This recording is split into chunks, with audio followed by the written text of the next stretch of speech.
ರೈತ ದೇಶದ ನಾಡಿಮಿಡಿತ. ನೇಗಿಲ ಯೋಗಿಯ ಬೆವರು ನಮ್ಮ ನಿಮ್ಮೆಲ್ಲರ ಉಸಿರು. ಹೊಸ ಕೃಷಿ ತಾಂತ್ರಿಕತೆಗಳ ಹೂರಣ, ರೈತ ಯಶೋಗಾಥೆಗಳ ಅನಾವರಣ. ನಿಮ್ಮ ನೆಚ್ಚಿನ ಅನ್ನದಾತ ಕಾರ್ಯಕ್ರಮಕ್ಕೆ ಸ್ವಾಗತ.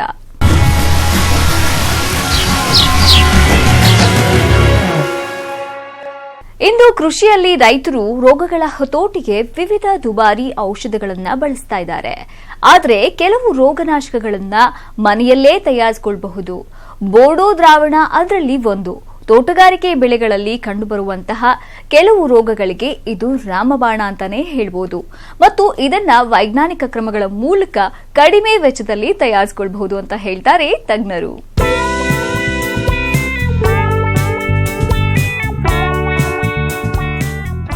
ಬೋರ್ಡೋ ದ್ರಾವಣ ಅಥವಾ ಬೋರ್ಡೋ ಮಿಕ್ಸ್ ಅನ್ನೋದು ಕಾಪರ್ ಸಲ್ಫೇಟ್ ಮತ್ತು ಸುಣ್ಣದ ಮಿಶ್ರಣ. ಇಂದು ಇದನ್ನ ಶಿಲೀಂಧ್ರನಾಶಕವಾಗಿ ಅಷ್ಟೇ ಅಲ್ಲ, ಬ್ಯಾಕ್ಟೀರಿಯಾದಿಂದ ಬರುವ ರೋಗಗಳ ನಿಯಂತ್ರಣಕ್ಕೂ ಉಪಯೋಗಿಸಲಾಗುತ್ತಿದೆ. ವಿವಿಧ ಬೆಳೆಗಳಲ್ಲಿ ರೋಗಗಳ ನಿಯಂತ್ರಣಕ್ಕೆ ಮುಂಜಾಗ್ರತಾ ಕ್ರಮವಾಗಿ ಸಿಂಪರಣೆ ಮಾಡಲಾಗುವುದು. ಹೆಚ್ಚಾಗಿ ಬೂದಿ ರೋಗ, ಬೂಜು ತುಪ್ಪಟ ರೋಗ, ಕೊಳೆ ರೋಗ ಮತ್ತು ದುಂಡಾಣು ಅಂಗಮಾರಿ ರೋಗದ ಹತೋಟಿಗೆ ತಜ್ಞರು ಶಿಫಾರಸು ಮಾಡುತ್ತಾರೆ. ಇದನ್ನ ಕಡಿಮೆ ವೆಚ್ಚದಲ್ಲಿ ತಯಾರಿಸಿಕೊಳ್ಳಬಹುದಾಗಿದ್ದು, ವೈಜ್ಞಾನಿಕ ವಿಧಾನವನ್ನ ಅನುಸರಿಸುವುದು ಬಹುಮುಖ್ಯ ಅಂತಾರೆ ಬಾಗಲಕೋಟೆ ತೋಟಗಾರಿಕೆ ವಿಶ್ವವಿದ್ಯಾಲಯದ ಸಹಾಯಕ ಪ್ರಾಧ್ಯಾಪಕ ರಮೇಶ್.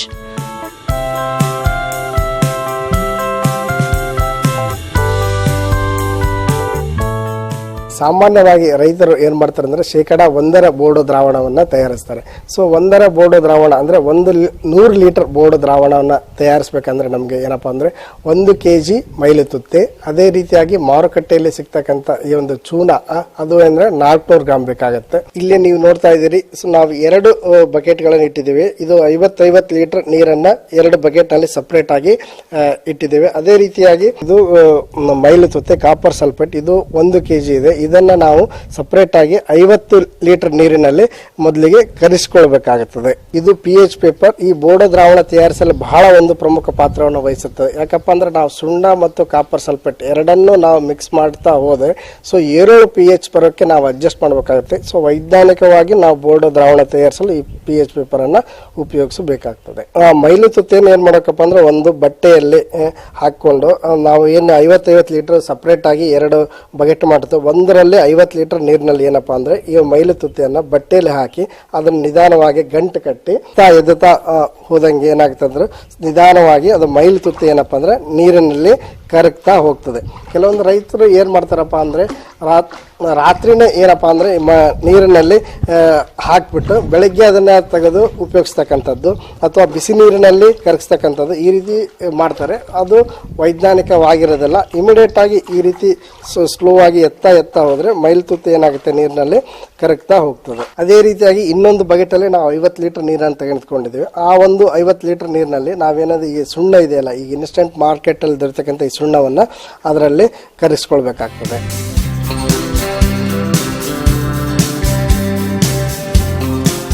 ಸೊ ಇದು 50 ಲೀಟರ್ ನೀರಿಗೆ ಏನಪ್ಪಾ ಅಂದ್ರೆ 400 ಗ್ರಾಂ ಈ ಮಾರ್ಕೆಟ್ ಅಲ್ಲಿ ಸಿಗ್ತಕ್ಕಂಥ ಸುಣ್ಣವನ್ನ ಹಾಕಿ ಕಲಗಿಸಬೇಕಾಗ್ತದೆ.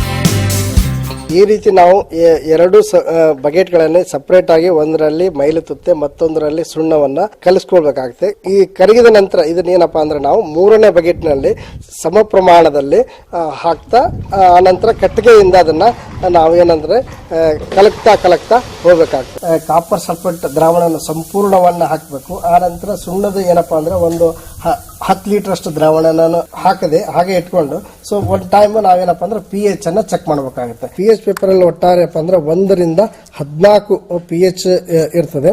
ಸೊ ಇಲ್ಲಿ ನಾವೇನಪ್ಪ ಅಂದ್ರೆ ಇದೊಂದು ಪೇಪರ್ ಅನ್ನ ಏನಪ್ಪ ದ್ರಾವಣದಲ್ಲಿ ಎದ್ದಿದಾಗ ಸೊ ಈಗ ನಮ್ಗೆ ಏನಪ್ಪಾ ಅಂದ್ರೆ ಏನಪ್ಪಾ ಅಂದ್ರೆ 6 pH ಅನ್ನು ಬಂದಿದೆ. ಅದಕ್ಕೋಸ್ಕರ ಏನಪ್ಪಾ ಅಂದ್ರೆ ನಾವೊಂದು 7 pH ಬರೋದಕ್ಕೋಸ್ಕರ ಏನಪ್ಪಾ ಅಂದ್ರೆ ಸುಣ್ಣದ ನೀರನ್ನು ಮತ್ತೆ ಇದಕ್ಕೆ ಮಿಶ್ರಣ ಮಾಡಬೇಕಾಗ್ತದೆ.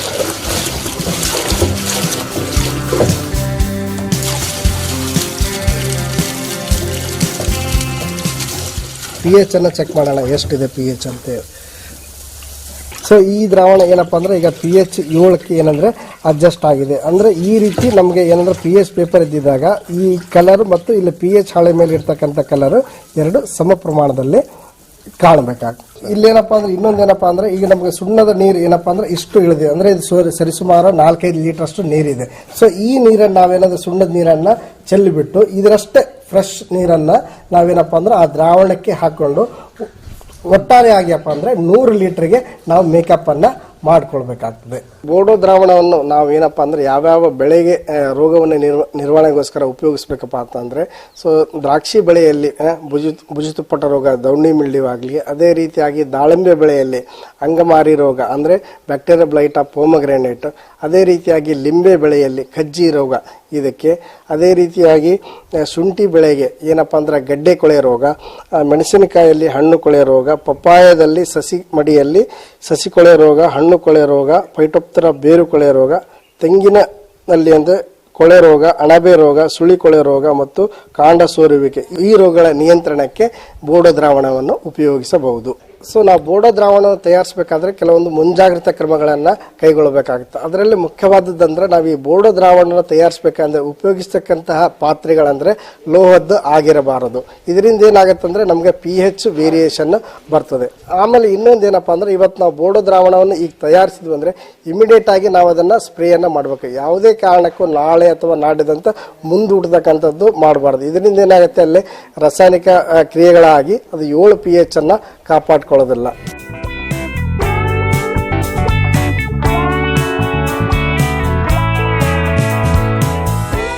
ಒಟ್ಟಾರೆ ರೈತರು ವಿನಾಕಾರಣ ದುಬಾರಿ ಬೆಲೆಯ ಶಿಲೀಂಧ್ರನಾಶಕ ಮತ್ತು ಬ್ಯಾಕ್ಟೀರಿಯಾ ನಾಶಕಗಳನ್ನ ಸಿಂಪರಣೆಗೆ ಬಳಸುವ ಬದಲು ಅತಿ ಕಡಿಮೆ ವೆಚ್ಚದಲ್ಲಿ ಸುಲಭವಾಗಿ ತಯಾರಿಸಿಕೊಳ್ಳಬಹುದಾದಂತಹ ಪರಿಣಾಮಕಾರಿ ಬೋರ್ಡೋ ದ್ರಾವಣವನ್ನ ಉಪಯೋಗಿಸುವುದು ಹೆಚ್ಚು ಸಮಂಜಸ.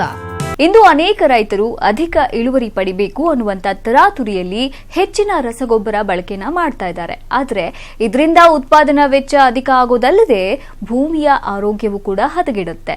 ಈ ದೃಷ್ಟಿಯಿಂದ ರಾಜ್ಯದ ಹಲವಾರು ರೈತರು ಇಂದು ಸಂಪೂರ್ಣವಾಗಿ ಸಾವಯವ ಕೃಷಿಗೆ ಮೊರೆ ಹೋಗ್ತಾ ಇದ್ದಾರೆ.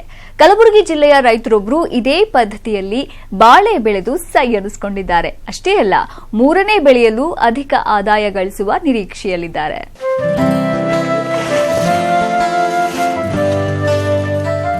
ಸಂಗಮೇಶ ಸರಡಗಿ ಇವರು ಕಲಬುರಗಿ ತಾಲೂಕು ಹಡಗಿಲ ಹಾರುತಿ ಗ್ರಾಮದ ನಿವಾಸಿ. ದಿನಗೂಲಿ ನೌಕರರಾಗಿರುವ ಸಂಗಮೇಶ್ ಬಿಡುವಿನ ವೇಳೆಯನ್ನ ಕೃಷಿಗೆ ಮೀಸಲಿಟ್ಟಿದ್ದು ಸಾವಯವ ಕೃಷಿ ಪ್ರಯೋಗ ನಡೆಸಿದ್ದಾರೆ. ರಾಸಾಯನಿಕ ಕೃಷಿಯಿಂದಾಗುವ ಅನಾಹುತಗಳನ್ನ ಅರಿತಿರೋ ಇವರು ಸುಮಾರು 5 ಎಕರೆ ಬಾಳೆ ಬೆಳೆದಿರುವ ಭೂಮಿಗೆ 1 ಹಿಡಿ ರಾಸಾಯನಿಕವನ್ನೂ ಹಾಕಿಲ್ಲ.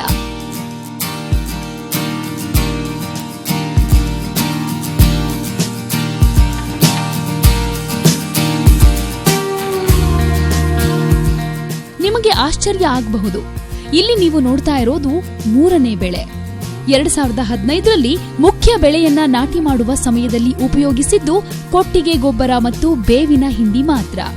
ತದನಂತರ ಬೆಳೆಯ ಹಂತಕ್ಕೆ ಅನುಸಾರವಾಗಿ ಕೆಲವು ಜೈವಿಕ ಗೊಬ್ಬರಗಳನ್ನ ಉಪಯೋಗಿಸಿದ್ದನ್ನ ಬಿಟ್ರೆ ಯಾವ ರಸಗೊಬ್ಬರಗಳನ್ನೂ ಸಂಗಮೇಶ ಬಳಕೆ ಮಾಡಿಲ್ಲ. ಇವರ ಕೃಷಿಯ ಇನ್ನೊಂದು ವಿಶೇಷತೆ ಅಂದ್ರೆ ತೋಟದಲ್ಲಿ ಸಿಗುವ ತ್ಯಾಜ್ಯವನ್ನ ಭೂಮಿಗೆ ಹೊದಿಕೆ ಮಾಡುವುದು. ಇದು ಕೊಳೆತು ಗೊಬ್ಬರವಾಗೋದಷ್ಟೇ ಅಲ್ಲ, ನೀರನ್ನ ಹಿಡಿದಿಟ್ಟುಕೊಳ್ಳುತ್ತೆ ಮತ್ತು ಮಣ್ಣಿನಲ್ಲಿರುವ ಸೂಕ್ಷ್ಮಾಣು ಜೀವಿಗಳು ವೃದ್ಧಿಯಾಗುತ್ತೆ. ಇವರ ಬಾಳೆ ತೋಟದಲ್ಲಿ ಎರೆಹುಳುಗಳ ಸಂಖ್ಯೆ ಕೂಡ ಹೆಚ್ಚಿದ್ದು ಮಣ್ಣಿನ ಫಲವತ್ತತೆಗೆ ಸಹಕಾರಿಯಾಗಿದೆ. ನಮ್ಮ ಮುತ್ತೆಯವ್ರಿಗೆ ನಮ್ಮ ತಂದೆಯವರು ಮೊದಲು ಒಕ್ಕಲ್ತನದ ಮೇಲೆ ಬಹಳ ಇಂಟ್ರೆಸ್ಟ್ ಇತ್ತು. ಅದ್ರ ಸಲುವಾಗಿ ನಾವೇನ್ ಮಾಡಿದ್ವಿ, ಒಕ್ಕಲ್ತನ ಮಾಡ್ಬೇಕಂದ್ರೆ ತಿಪ್ಪಿ ಗೊಬ್ಬರಲಿಂದ ಸ್ಟಾರ್ಟ್ ಮಾಡಮಿ ಅಂತೇಳಿ ತಿಪ್ಪಿ ಗೊಬ್ಬರಲಿಂದ ಸ್ಟಾರ್ಟ್ ಮಾಡಿದ್ವಿ. ಮಾಡೋದ್ ಒಳಗೆ ಹಿಂಗೇನ ಮಾಡ್ಕೋ ತಿಪ್ಪಿ ಗೊಬ್ಬರ ಇವೆಲ್ಲ ಯೂಸ್ ಮಾಡ್ಕೋತ ಬರ್ತಾ ಇದೆ. ಬೇವಿನ ಹಿಂಡಿ ಅದೆಲ್ಲ ಯೂಸ್ ಮಾಡಿದ್ವಿ. ಹೊಲಕ್ಕೆ ಯೂಸ್ ಮಾಡ್ಕೇಸಿಂದು ಬಾಳಿಯಾಗಿ ತಂದೆವು. ಬಾಳಿಯಾಗಿ ತಂದು ಬಾಳಿ ಹಚ್ಚಿದ್ವಿ ಫಸ್ಟ್ ವರ್ಷ 15 ಒಳಗೆ. 16 ಒಳಗೆ ನಮ್ಗೆ ಫಸ್ಟ್ ಫಲ ಬಂತು. ಫಸ್ಟ್ ಫಲ ಬಂದಾಗ ಸ್ವಲ್ಪ ಚೆನ್ನಾಗಿ ಬಂದಿತ್ತು. ಮಾರ್ಕೆಟಲ್ಲಿ ರೇಟು ಚೆನ್ನಾಗಿತ್ತು ಸರ್. ಚೆನ್ನಾಗಿದ್ದು ಹೋದ್ಸಲ ನಂದು 1800ರಿಂದ 2100 ರೂಪಾಯಿ ತನಕ ಕ್ವಿಂಟಲ್ಗೆ ಮಾರಿದೆ ಸರ್. ನಾನು ಬಾಳೆಹಣ್ಣಿಂದ ಹೋದ್ಸಲ 10.5 ಲಕ್ಷ ರೂಪಾಯಿ ನನಗೆ ನಿವ್ವಳ ಲಾಭ ಬಂದಿದೆ ರೀ. ಅದ್ರ ಇದು ಈ ವರ್ಷ 2018 ರೀ. ಈ ವರ್ಷ 3ನೇ ಬೆಳೆ ಸರ್. ಇದು ಎಲ್ಲ ನಾನು ಹೊಲ ಪೂರ್ತಿ 5 ಎಕರೆ ಇದೆ. 5 ಎಕರೆ ಎಲ್ಲ ನಾ ಬಯೋನು ಮಾಡ್ತೀನಿ. ಬಯೋ ಮಾಡೋದ್ರಲಿಂದ ನಮ್ಮ ಹೊಲ ಫಲವತ್ತಾಗುತ್ತೆ ಸರ್, ಮತ್ತ ನಮ್ಮ ಹೊಲ ಮೆತ್ತಗಾಗುತ್ತ. ಈ ಬಯೋ ಮಾಡೋದ್ರಲಿಂದ ನಮ್ಮ ಹೊಲದಲ್ಲಿ ಬಿದ್ದಿರೋಂಥ ನೀರೆಲ್ಲ ನಮ್ಮ ಭೂಮಿ ಒಳಗೆ ನುಂಗ್ ಬಿಡುತ್ತೆ ಸರ್. ಯಾಕೆ ನುಂಗುತ್ತಂದ್ರೆ ಎರೆಹುಳುಗಳು ಕೆಳಗಡೆ 5 ಫೀಟ್ ತನ ಡೀಪ್ ತನ ಎರೆಹುಳುಗಳು ಅದ್ರ ಕೆಲಸನೇ ತಿನ್ಕೋತ ಕೆಳಗಡೆ ಹೋಗ್ತ್ರಿ ಭೂಮಿ ಒಳಗಡೆ, ಮತ್ತೆ ತಿನ್ಕೋತ ಮೇಲ್ ಬರುತ್ತ್ರಿ. ಅದೇನ್ ಕಸ ಕಡ್ಡಿ ಎಲ್ಲ ಏನ್ ತಿಂದಿರುತ್ತೆ ಅದು ಗೊಬ್ಬರದ ರೂಪದಲ್ಲಿ ಮೇಲ್ಪದರು 6 ಇಂಚಿಂದ ಏನು ಫಲವತ್ತಾದ ಮಣ್ಣು ಏನಿರುತ್ತೆ ಆ ಮಣ್ಣು ಏನದ ಅಲ್ಲಿ ಬಂದದು ಗೊಬ್ಬರ ಮಾಡುತ್ತೆ, ಅಲ್ಲೇನೋ ಫಲವತ್ತಾಗುತ್ತೆ ಸರ್. ಫಲವತ್ತ ಆಗೋದ್ರಿಂದ ನಮ್ಮ ಭೂಮಿ ಒಂಥರ ಸ್ಪಂಜ್ ಟೈಪ್ ಆಗುತ್ತೆ ಸರ್. ಸ್ಪಂಜ್ ಟೈಪ್ ಆದಾಗ ನಮ್ಮ ಬೇರುಗಳು ಇಳಿಲಕ್ಕ ಅವಕ್ಕೆಲ್ಲ ಸಹಾಯ ಆಗಿ ಆಹಾರ ತಿನ್ಲಕ್ ಜೀವಾಣುಗಳು ಜಾಸ್ತಿ ಆಗ್ತವೆ ಸರ್. ಸಂಗಮೇಶ್ ಮೊದಲ ಬೆಳೆಯಲ್ಲಿ ಸುಮಾರು 6 ಲಕ್ಷ ಮತ್ತು ಎರಡನೇ ಬೆಳೆಯಲ್ಲಿ 10 ಲಕ್ಷ ಆದಾಯ ಗಳಿಸಿದ್ರು. ಪ್ರಸ್ತುತ 3ನೇ ಬೆಳೆ ಕಟಾವಿನ ಹಂತ ತಲುಪಿದ್ದು ಇದರಿಂದಲೂ ಉತ್ತಮ ಆದಾಯ ನಿರೀಕ್ಷೆ ಮಾಡ್ತಿದ್ದಾರೆ. ಮೊದಲ ವರ್ಷದಲ್ಲಿ ಇವರು ಮಾಡಿದ್ದ ಖರ್ಚು ಕೂಡ ಅತಿ ಕಡಿಮೆ. ಸಸಿಗಳ ಖರೀದಿ, ಕೊಟ್ಟಿಗೆ ಗೊಬ್ಬರ ಮತ್ತು ಜೈವಿಕ ಗೊಬ್ಬರಗಳಿಗೆ ಮಾಡಿದ ಖರ್ಚು ಕೇವಲ 2,20,000. ನನಗೀಗ 3 ವರ್ಷದಲ್ಲಿ ಟೋಟಲ್ ಖರ್ಚು ನಾನು ಬಹಳಾದ್ರೂ ತಿಪ್ಪಿ ಗೊಬ್ಬರ ಮತ್ತು bio product Green Planet bio ಪ್ರಾಡಕ್ಟ್ಲಿಂದ 1.5 ಲಕ್ಷ ರೂಪಾಯಿ ಖರ್ಚು ಮಾಡಿದ್ದೀನಿ ಸರ್.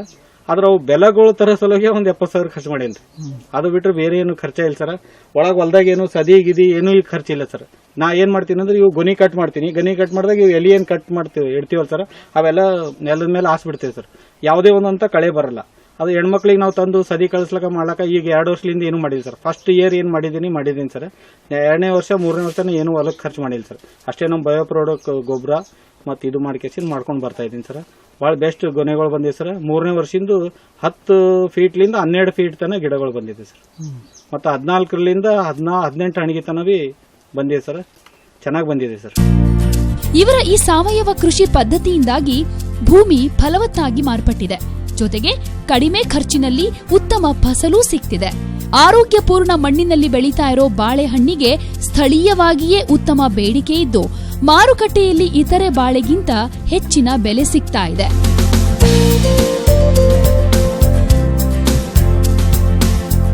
ಈ ಸಾವಯವ ಪದ್ಧತಿಯಲ್ಲಿ ಏನು ಸಂಗಮೇಶ್ವರು ಭೂಮಿಯನ್ನು ತಂದಿದ್ದಾರೆ ಅದು ಬಹಳ ಒಳ್ಳೆಯ ಒಂದು ಬೆಳವಣಿಗೆ.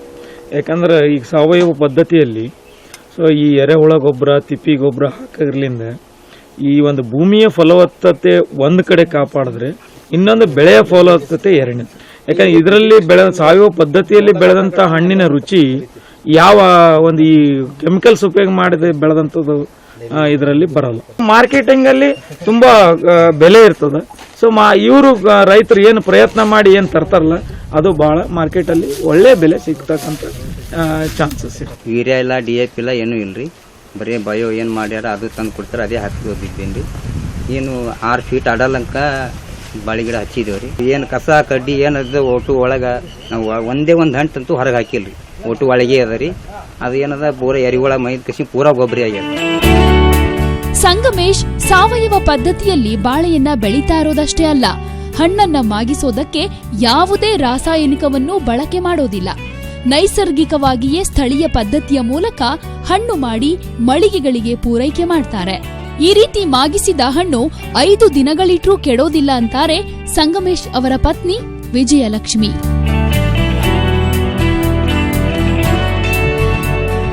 ಹಣ್ಣು ತರ್ತಾರಲ್ರಿ ಅವೆಲ್ಲ ಕೆಮಿಕಲ್ ಇಲ್ಲಾರ್ದು ಇದನ್ನ ಹಾಕಿ ನಾವು ಹಣ್ಣು ಮಾಡ್ತೀವ್ರಿ. ಎಲ್ಲಾರು ನಾವು ಕೊನೆ ಕಟ್ ಮಾಡಿ ಟ್ರೈದಾಗ ಹಾಕಿರಿ ಅವು ಇದ್ರಲ್ಲಿಂದ ಇದು ಧೂಪ್ ಹಾಕಿ ಅವು ನಮ್ಮ 3 ದಿನ ಪ್ಯಾಕ್ನಾಗ ಕವರ್ ಮಾಡ್ತೀವ್ರಿ. 2 ದಿನ ಹೊರಗೆ ಇಟ್ಟೇವಂದ್ರೆ ತಾನೇ ಹಣ್ಣು ಬರ್ತಾವ್ರಿ. ಪೂರಾ 3 ದಿನ ಕವರ್ ಹಾಕಿದ್ರೆ ಪೂರಾ ವಾಸನೆ ಬರ್ತಾವ್ರಿ. ವಾಸನೆ ಬರೋಣ ನಾವು ಹೊರಗೆ ಇಡ್ತೀವ್ರಿ. 2 ದಿನ ತಂಪನ್ಯಾಗ ಇಡ್ತೀವ್ರಿ. ಅದ್ರ 5-6 ದಿವಸ ಆದ್ರೆ ಬಿ ಅವು ಕೆಡಲ್ರಿ ಬಾಳೆಹಣ್ಣು.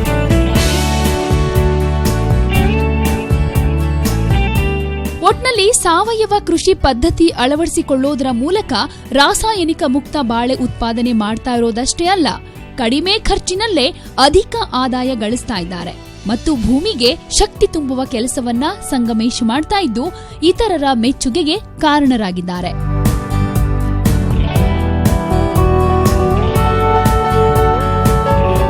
ಹಡಗಿಲ ಹಾರತಿಯ ಸಂಗಮೇಶ್ ಅವರು ಕಳೆದ 3 ವರ್ಷಗಳಿಂದ ಸಾವಯವ ಪದ್ಧತಿ ಅಳವಡಿಸಿಕೊಳ್ಳುವ ಮೂಲಕ ಬಾಳೆ ಬೆಳೀತಾ ಇದ್ದಾರೆ. ಪ್ರತಿ ವರ್ಷ ಏನಿಲ್ಲ ಅಂದ್ರೆ ಕನಿಷ್ಠ ಅಂದ್ರೂ ಸಹ 5 ಲಕ್ಷ ರೂಪಾಯಿಗೂ ಹೆಚ್ಚು ಆದಾಯ ಗಳಿಸ್ತಾ ಇದ್ದಾರೆ. ಆ ಸಾವಯವ ಪದ್ಧತಿ ಅವರು ಅಳವಡಿಸಿಕೊಳ್ಳೋ ಜೊತೆಗೆ ಒಳ್ಳೆಯ ಉತ್ತಮ ಇಳುವರಿ ತೆಗೆಯೋದ್ರ ಜೊತೆಗೆ ಜನರಿಗೂ ಸಹ ಒಂದು ಸಾವಯವ ಆಹಾರ ಕೊಡುವಂತ ಪ್ರಯತ್ನನ ಸಂಗಮೇಶ್ ಅವರು ಮಾಡ್ತಾ ಇದ್ದಾರೆ. ಅದು ಇತರ ರೈತರಿಗೂ ಸಹ ಅದನ್ನ ಆ ಒಂದು ಅವರ ಹೊಲಕ್ಕೆ ಬಂದು ಭೇಟಿ ನೀಡಿ ಇತರ ರೈತರು ಸಹ ಆ ಒಂದು ಪದ್ಧತಿನ ಅಳವಡಿಸಿಕೊಳ್ಳೋ ಪ್ರಯತ್ನಗಳು ಮಾಡ್ತಾ ಇದ್ದಾರೆ. ಕ್ಯಾಮರಾಮನ್ ವಿಜಯ್ ಕುಮಾರ್ ಗಾಜರತೆ, ಶಿವರಾಮ ಸುಂಡಿ, ನ್ಯೂಸ್ 18 ಕನ್ನಡ, ಕಲಬುರಗಿ. ಇಂದು ತೆಂಗು ಬೆಳೆಗಾರರು ಅನೇಕ ಸಮಸ್ಯೆಗಳನ್ನ ಎದುರಿಸ್ತಾ ಇದ್ದಾರೆ. ಹೂವು ಮತ್ತು ಕಾಯಿ ಉದುರುವಿಕೆ ಪ್ರಮುಖವಾಗಿ ಕಾಡ್ತಾ ಇರುವಂತಹ ಸಮಸ್ಯೆ. ತಜ್ಞರ ಪ್ರಕಾರ ಆರೋಗ್ಯವಂತ ಒಂದು ತೆಂಗಿನ ಮರ ವರ್ಷಕ್ಕೆ ಕಡಿಮೆ ಅಂತ ಹೇಳಿದ್ರು 150ರಿಂದ 200 ಕಾಯಿಗಳನ್ನ ಕೊಡಬೇಕು. ಆದ್ರೆ ಹೂವು ಮತ್ತು ಕಾಯಿ ಉದುರುವಿಕೆಯಿಂದಾಗಿ ಇದು ಸಾಧ್ಯ ಆಗ್ತಾ ಇಲ್ಲ. ಆದ್ರಿಂದ ರೈತರು ಇದಕ್ಕಿರುವ ಕಾರಣಗಳನ್ನ ತಿಳ್ಕೊಂಡು ಸೂಕ್ತ ನಿಯಂತ್ರಣ ಕ್ರಮಗಳನ್ನ ಅಳವಡಿಸಿಕೊಳ್ಳಲೇಬೇಕಾಗತ್ತೆ.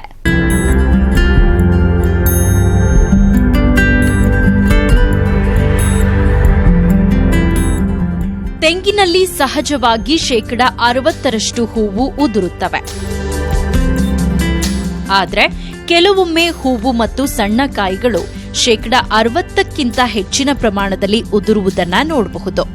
ಇದಕ್ಕೆ ಪ್ರಮುಖ ಕಾರಣಗಳೆಂದರೆ ಪರಾಗಸ್ಪರ್ಶ ಸರಿಯಾಗಿ ಆಗದೇ ಇರುವುದು, ಬೇಸಿಗೆ ಕಾಲದಲ್ಲಿ ನೀರಿನ ಕೊರತೆ ಮತ್ತು ಅಸಮರ್ಪಕ ಪೋಷಕಾಂಶಗಳ ಪೂರೈಕೆಯಿಂದಾಗಿ ಕಾಯಿಗಳು ಉದುರಿ ಇಳುವರಿ ಕುಂಠಿತಗೊಳ್ಳುತ್ತದೆ. ಎರಡನೆಯದಾಗಿ ತೆಂಗಿನ ಕೃಷಿಯನ್ನ ಸಮಸ್ಯಾತ್ಮಕ ಮಣ್ಣುಗಳಾದ ಕ್ಷಾರ, ಜೌಗು, ಚೌಳು ಮತ್ತು ಕರಕಲು ಮಣ್ಣುಗಳಲ್ಲಿ ಮಾಡುವುದರಿಂದ ಈ ಸಮಸ್ಯೆ ಉಂಟಾಗುತ್ತದೆ. ಮೂರನೇ ಪ್ರಮುಖ ಕಾರಣವೆಂದರೆ ಬೇಸಿಗೆ ಕಾಲದಲ್ಲಿ ತೆಂಗಿಗೆ ಬೇಕಾದಷ್ಟು ಪ್ರಮಾಣದ ನೀರನ್ನ ಕೊಡದೇ ಇದ್ದಾಗ ಮಣ್ಣಿನ ಉಷ್ಣಾಂಶದಲ್ಲಿ ಏರುಪೇರಾಗಿ ಕಾಯಿಗಳು ಉದುರುತ್ತವೆ. ಇನ್ನು ಮಳೆಗಾಲದಲ್ಲಿ ನೀರು ಪಾತಿಯಲ್ಲಿ ಬಸಿಯದೆ ಹೆಚ್ಚು ಸಮಯದವರೆಗೆ ನಿಂತಾಗಲೂ ಈ ಸಮಸ್ಯೆ ಕಂಡುಬರುತ್ತದೆ. ಇವುಗಳ ಜೊತೆಗೆ ಸರಿಯಾದ ಪ್ರಮಾಣದಲ್ಲಿ ಆಕ್ಸಿನ್ ಎಂಬ ಸಸ್ಯ ಪ್ರಚೋದಕ ಉತ್ಪತ್ತಿಯಾಗದೇ ಇದ್ದಾಗ ಹಾಗೂ ಜೇನು ನೊಣಗಳ ಸಂಖ್ಯೆ ಕಡಿಮೆಯಾದಾಗ ಪರಾಗಸ್ಪರ್ಶವಾಗದೆ ಹೂವುಗಳು ಉದುರುತ್ತವೆ. ಇದಕ್ಕೆ ಇನ್ನೊಂದು ಪ್ರಮುಖವಾದ ಕಾರಣವೆಂದರೆ ತೆಂಗಿಗೆ ಬಾಧೆ ಮಾಡುವಂತಹ ಪೀಡೆಗಳು.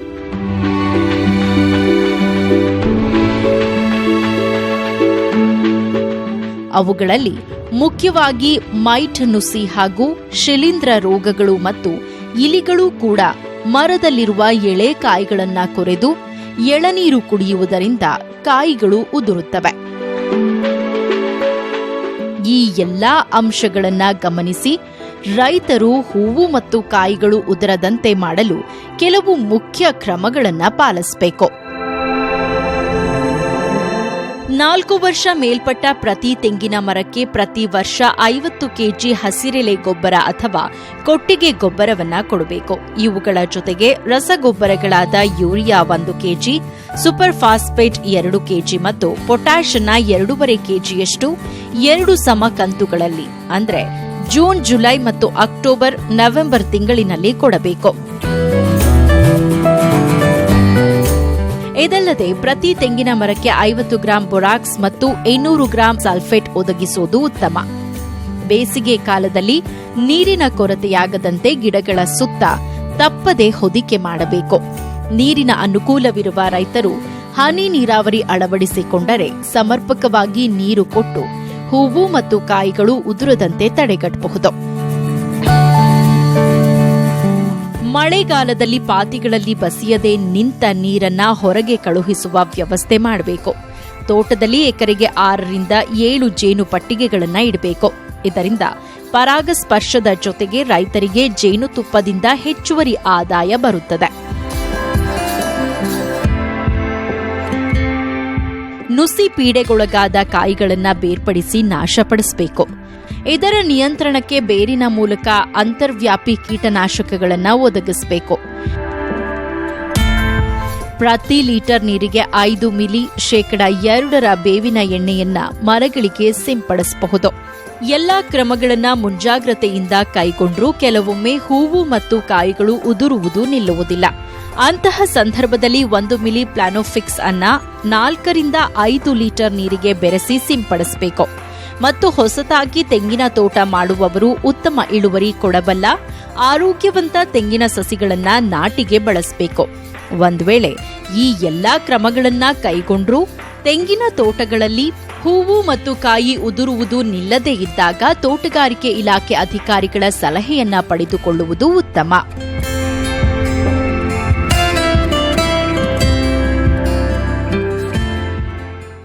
ರೈತ ಬಾಂಧವರೇ, ಇಂದಿನ ಅನ್ನದಾತ ಕಾರ್ಯಕ್ರಮ ಎಲ್ರಿಗೂ ಇಷ್ಟ ಆಯ್ತು ಅಂತ ಅನ್ಕೊಳ್ತೀವಿ. ಮತ್ತಷ್ಟು ಮಾಹಿತಿಗಳೊಂದಿಗೆ ನಾಳೆಯ ಅನ್ನದಾತ ಕಾರ್ಯಕ್ರಮದಲ್ಲಿ ಮತ್ತೆ ಸಿಗೋಣ. ನೋಡ್ತಾ ಇರಿ ನ್ಯೂಸ್ 18 ಕನ್ನಡ. ಜಾಲ ನಮ್ಮದು, ಬಲ ನಿಮ್ಮದು.